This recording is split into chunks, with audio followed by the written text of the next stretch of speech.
फैसलाबाद में जहां नज़र दौड़ाओ चिंची रक्षों की भरमार है। बाजार में इन रक्षों की वजह से ट्रैफिक जाम होना रोज़ का मामूल बन गया। और दूसरी बड़ी वजह इनको चलाने वाले बड़े नहीं बल्कि कमसिन बच्चे हैं, जिन्हें ट्रैफिक के असूलों का दूर दूर तक पता नहीं।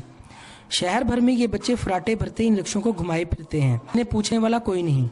ये कमसिन कितनी ही बार एक्सीडेंट भी कर चुके हैं और कई बदनसीबों का अपाहज करने का सामान भी, लेकिन मुतलका ट्रैफिक पुलिस व दीगर इदारों के सर पर जू ना रिंगी। बहुत ज्यादा हुआ तो ट्रैफिक वार्डन चलान करते हैं और अपनी ड्यूटी को पूरा समझते हैं। हालांकि देखा जाए तो ईवान में बैठे वो लोग जो चाइल्ड लेबर के लापते नजर आते हैं, तो ये भी उनके लिए बहुत बड़ा सवाल है कि क्या कमसन बच्चों का रिक्शा चलाना ठीक है, अपनी और दूसरों की जिंदगी को खतरे में डालना। बच्चों का रिक्शा चलाना आवाम की जान का नुकसान भी है और मुतलका इदारों की गफलत का मुंह बोलता सबूत भी।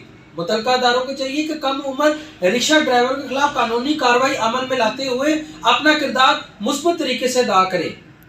साथी रिपोर्टर राणा इजाज के साथ Aamir Siddiqui, city star news, Faisalabad.